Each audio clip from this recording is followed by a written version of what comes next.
Today, we're diving into something that's really, really important and diving deep into a feeling that literally creeps up on all of us, whether it's in entrepreneurship, in parenting, or in life in general, at some point. Inadequacy. So maybe you're finding yourself scrolling through social media, you're seeing other women, they're crushing it in their business, they're making it look so effortlessly. They're surrounded by abundance, or you're seeing a parent who is parenting like a pro, or someone who's just living a life that really seems to be wrapped up in perfection. And suddenly there's that familiar thump in your chest, that voice that we all dread that whispers, why does everyone else have it together except for me? And today we're calling that voice out. We're going to talk about all the roles that judgment and comparison and those assumptions that we make about other people's lives. So grab your coffee, your tea, your imaginary paddle, whatever keeps you grounded, and let's get to it. Hey, beautiful. Welcome to Paddle Forward, Navigating Life's Currents, a podcast for women ready to embrace the ever-changing flow of life, whether it's steady, unpredictable, or pulling you in a different direction that you never expected. I'm your host, Anna Connie Walters, a nurse turned entrepreneur, veteran, military spouse, and a mom over 40 raising an active toddler while riding the waves of life's biggest transitions. After surviving adrenal fatigue and burnout, I knew I had to redefine my success on my terms while balancing motherhood, self-discovery, and a purpose-driven work. This podcast is a space for real talk about resilience, identity, and the courage to grow. So whether you're navigating pregnancy and postpartum, stepping into body confidence, conquering those fears, or figuring out how to build a life and business that truly fits you, no matter where you are in this journey, you belong here. So grab your paddle, whether it's for water, your mindset, or just life, and let's move forward together. I think it's definitely fair to say that we've all been there. You know, we wake up, we're already feeling behind. Before our feet even hit the floor, we're already comparing ourselves to someone else's highlight reel. And maybe it's that mom on Instagram whose meal preps are, immaculate and delicious looking and perfect. And they have this beautiful, clean house. And somehow she still finds time for self care. Or maybe it's another woman entrepreneur, mama entrepreneur who seems to be scaling their businesses at like this lightning speed. And we're just here stuck in mud. Our wheels are not moving. We're stuck in the weeds. And here's the truth. Like the reality is that comparison is a distorted mirror. We're measuring ourselves, our raw, unedited reality against someone else's carefully curated social media like snapshot. And I think that we forget that we don't actually get to see their struggles, their behind the scenes breakdowns, or the support systems that they may not even have, that we might. And I saw a reel, literally, I think just yesterday, about a creative and how he was really pointing out that that's the problem with social media, that especially from a creative perspective, it removes the struggles. It removes, all we see is the beginning and the end, but we don't get to see the middle. The middle is the part that makes, I think, life worth living. It's the reality, it's the struggles, it's the pains, but it's also where the magic is, where the breakthroughs are, where, tears, sad tears, and struggle tears turn into happy tears. It's, I think the real living that we just don't get to see. And a lot of people, for whatever reason, social media has made us afraid to share those moments, but it's really causing problems in our society because there's unrealistic expectations. And so I just want to just kind of flip this and ask you, like, how often do you post on your hard days, like personally? These are the moments like when you're crying in the shower, when you're feeling like you're failing, Or, you're just staring at the laptop wondering if you should just quit. Exactly, like the people you admire are all human too, and they have their struggles, but they're just not broadcasting them.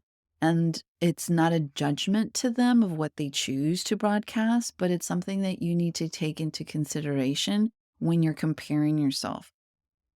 And, I know that we can often project our own fears onto other people.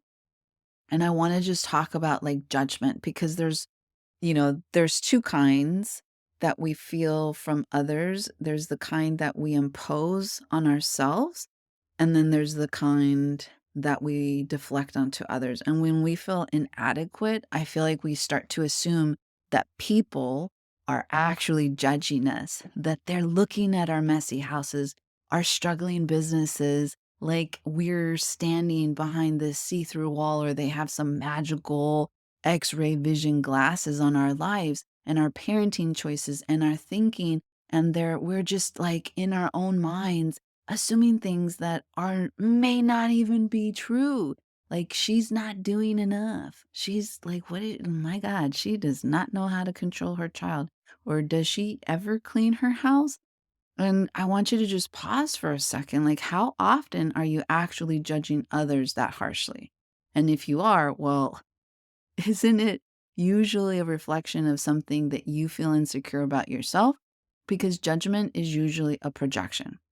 So when people judge us, they're usually revealing their own fears. And I feel like that's across any life in terms of whether it's parenting or business or personal. When we judge ourselves, we're magnifying our worst insecurities. And the best way to break free from self comparison is to have self compassion, to talk to ourselves the way we talk to our BFFs. And I've said this in previous podcast episodes before. Would you tell your best friend that she's failing at life just because she had a rough day? No. You know, but yet, why are we telling ourselves that exact thing that we are sucking at life? We are sucking at parenting. We are sucking at business when we have hard days.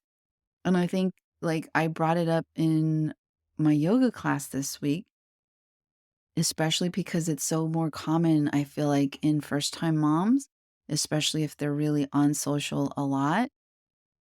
And the assumption that all other moms except for them have it figured out. Like they know what they're doing, their life is perfect, they get out of the house, they have a fantastic social life, their kids are perfect. And it is not.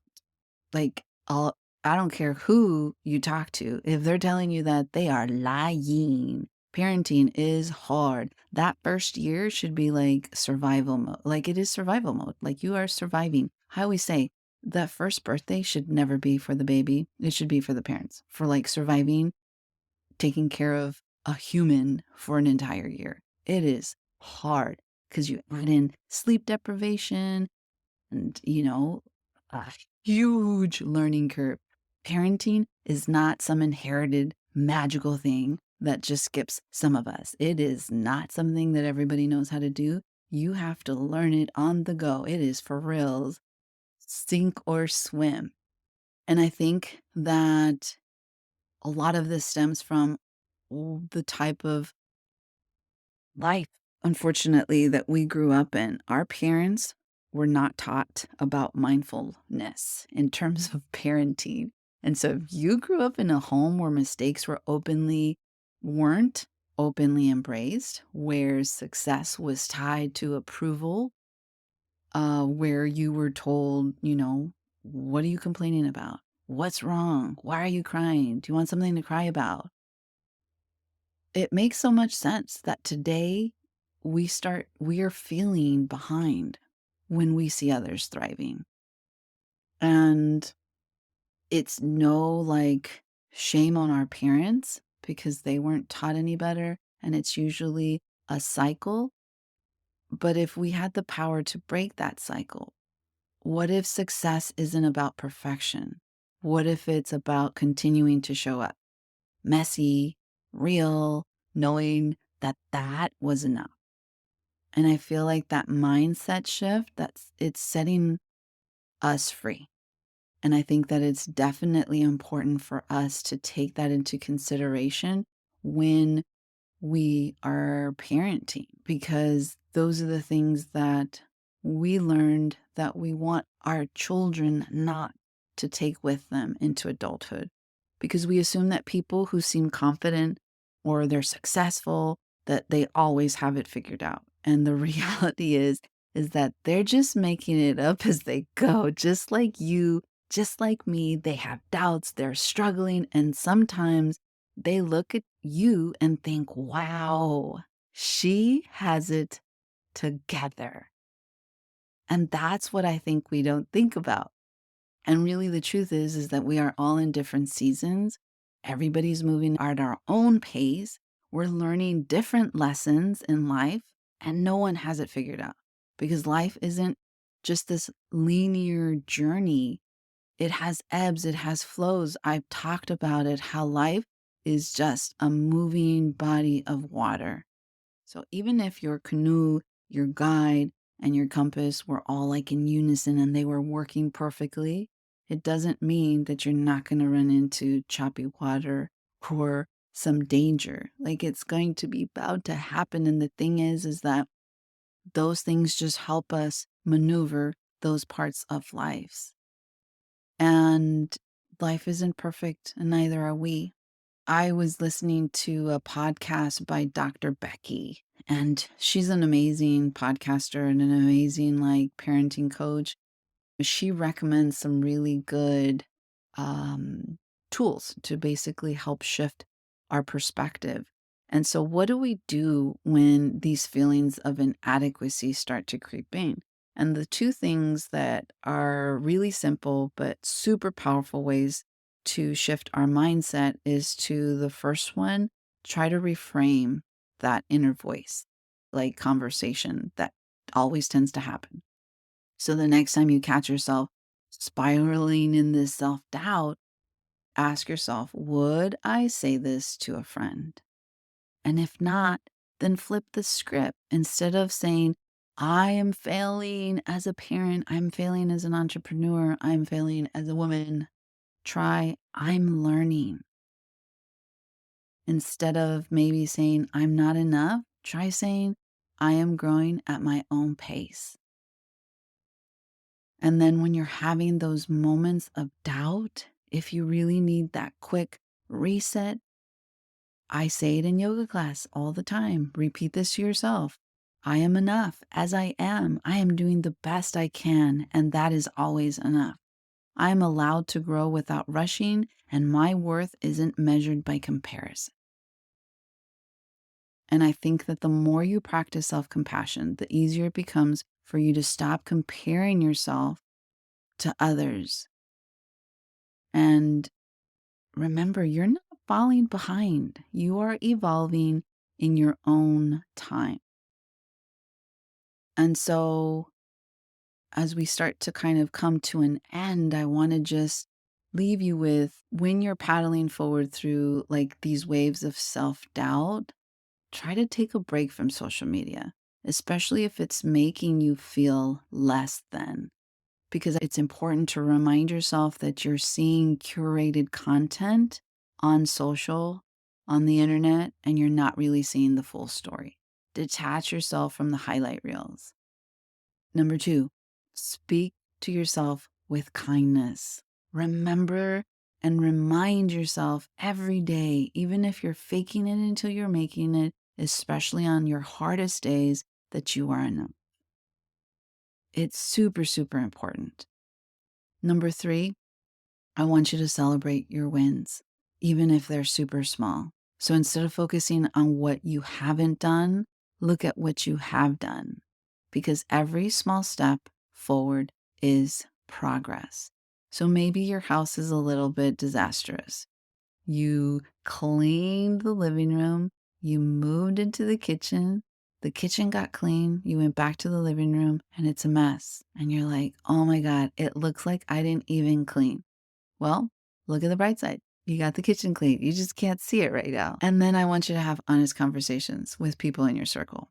I feel like truly vulnerability is such a huge bridge. And when we open up, when we give our permission to be vulnerable in front of people that are trustworthy, we then realize that we're not alone in our struggles.